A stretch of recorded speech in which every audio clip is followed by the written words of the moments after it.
Hey everyone, welcome to the very first episode of 15 with Royce.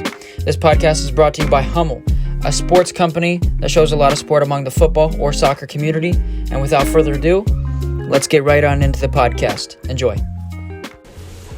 Hey guys, it's Royce. I'm back with a podcast, and today I'm here with my good friend Ian Thomas, and we're here to give him 15 minutes with Royce. Hey Royce. So I just want to go over your playing history and just kind of go over where you played and some of the experiences you've had. Yeah, so I'm just a kind of normal American player with probably a little bit more experience than a lot of people. They come from the States. I just grew up here playing youth soccer in Colorado for quite a few of the big clubs around the Denver metro area. Then after that I went to school at Whitworth University, played soccer there. Very good program. Then I played at Regis University, another great program. Point Loma Nazarene University in San Diego. After that, I left Point Loma about 2 years ago. Decided that I wanted to try my hand at playing professionally or try to get more experience abroad. So I was able to go to Denmark and Norway. And kind of have some trials there with different clubs and train with different clubs over the span of a summertime period. So that was very enjoyable. I was up in the north in Denmark, and then in Norway I was in Oslo and Stavanger. So all great places. And then most recently I signed a contract with an agent that would kind of give me a couple routes to success, and ended up signing for a team in Sweden called IFK Umeå, which is up north in the city of Umeå. And got to play the season for them, and then contract is over, so moving on now and hoping to see what gets happen, what really happens here after coronavirus gets sorted out in Europe. And it'd be nice to be able to go back to Europe to potentially Finland or Sweden or somewhere else like that again. So that's my short little story right there, keeping it simple, but yeah.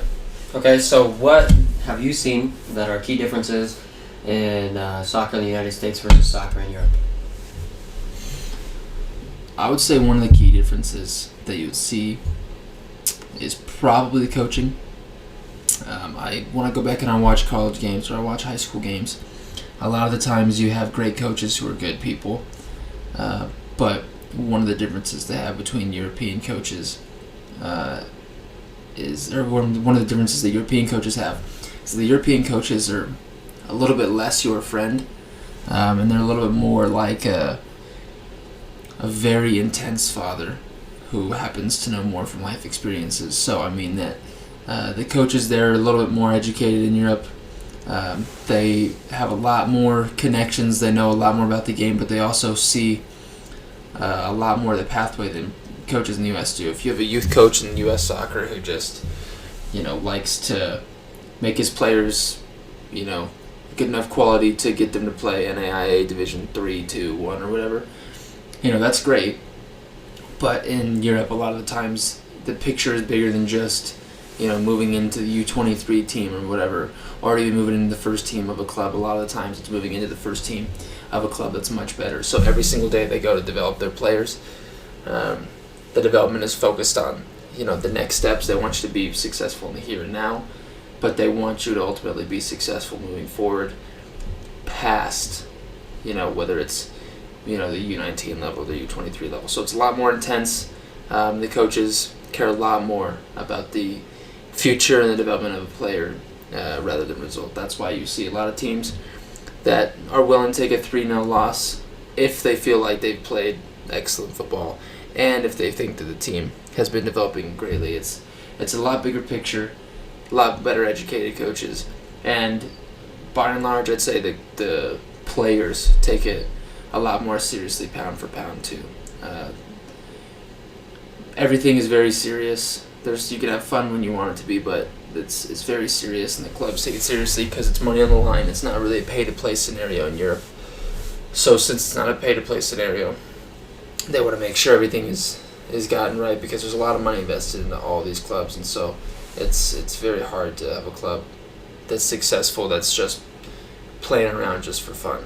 So If there's one thing to take away from all your experiences abroad, what's the best thing that you've learned? If there's one thing I would take away, I would say probably just be willing to experience new places. Don't kind of get any sort of stereotype in your mind that blocks you from having a certain experience. Don't think of, don't associate Germany with something negative. If you've never been to Germany, don't think, somewhere is way too cold and there's no way you could ever go there. You have to experience these things if they're within, financial reason for you to experience, and if they're a good opportunity. There's a lot of good football around the world, especially Europe. So I would say don't ever shoot down an experience that, you haven't tried yet or that you don't know for sure, because you could have a stereotype even about one country, and it could be completely true, but there could be a positive stereotype that you've been missing the whole time that actually overshadows the negative one, and then you end up having a great experience like the one I had in Sweden this previous year. So what has helped you find success within your career most? I'd say what's helped me find success is being totally accurate with my goals and ambitions. If you are very unrealistic with yourself, you're not going to be satisfied. But if you feel like you are extremely realistic with yourself and that every single thing you're doing is, you justify every single thing you're doing, whether it's financially, your time, what you could be doing elsewhere. If you think like, I could be doing school or I could be doing this, then maybe, if you really want to be doing the football part, you need to work at the football a little bit harder.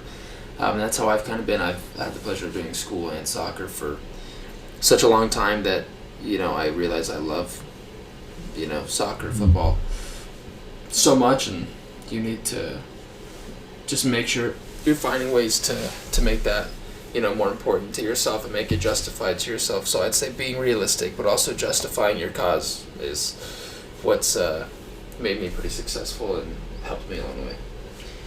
Okay, so is it hard being away from family, and how do you cope with that, if so? Yeah, it's hard. I'd say you cope with it by just living in the 21st century, really. I mean, we have so many resources to talk to people. You have Skype, FaceTime, WhatsApp. Some people have international call and text and stuff. So I think that those are all the ways to do it. But also, like, you just treat your relationships back at home like you would if you were there. Continuing to call people, talk to them, and just making it sound like you aren't really gone, almost like you're just, down the street or something, far enough where you'd want to call. Nothing is too far by plane, and certainly not too far by phone call or by FaceTime. So I think that's the way you make it work, and you could be pretty successful at it if you plan your time wisely enough to have a lot of time for your relationships. So away from your team training sessions, what do you do? Away from the team sessions, I'm still a full-time student, so I take classes completely online, so I'm studying a good amount of the time. If not, I'm hanging out at, I try to go to a new coffee shop in whatever city I'm living at pretty frequently, hang out with my roommates. FIFA, of course, as every football player does, so big FIFA player, and then, I try to do a little bit of like dabbling in the stock market, just kind of day trading and stuff. So I try to keep myself busy, but also try to make sure that some of the moves I'm making are purposeful. Like I said, for whether it's like relational homework or somehow other side project related, I try to keep everything completely intentional on the side. Okay. What motivates you to become a better player? What motivates me to become a better player is probably my future career ambitions. I partially use a lot of my resume for my footballing resume. I use it for future jobs I might have. I would love to coach and potentially be the chairman of a club one day, even be involved in some ownership group. So I try to get the best experiences I can in football and try to play the best level I can to add experiences to my resume so that I can make football a part of my life for the long run, not just my playing career. So I want to be playing in the best clubs. I want to be playing in the biggest club that's possible for me, and I want to add all those things so that people regard me as someone who understands the game well, whether from a coach's perspective, a player's perspective, or even potentially an agent's perspective. I'm looking at all different careers after football, and I would love to have a CV that reflects well-roundedness in the game. So I think that's important. That's my career ambition right now. But in the immediate time right now, my career ambition is just play great football and enjoy myself wherever I am and have new experiences. What do you think the best quality a player can have in Europe? In Europe, I would say the best quality that a player could have is probably, I'd say the IQ, but not just as it pertains to on the field. I think you have to be an intelligent person to play the game and go far levels. So when you show up to training, you have to have the IQ and awareness enough to know, when you have to shut up and listen to the coaches talk, when it's probably not the best time to speak in the locker room. Then you can carry the IQ actually on the field and prove yourself, prove your footballing intelligence on the field. I think the IQ is crucial for not just football, but all the circumstances surrounding the game, from the time that you walk in, the stadium or the training pitch or training facility, to the time that you leave. I think IQ has got to be the biggest thing. You have to be very intelligent, and every move you have to make has got to be completely particular and meaningful, or else you're just letting a day go by. So not taking any of the days for granted. You need to have your IQ and mentally be there every single day. That's how you're going to be the most successful. What do you suggest young aspiring players do? Do they take the same route that you've taken, and if not, why?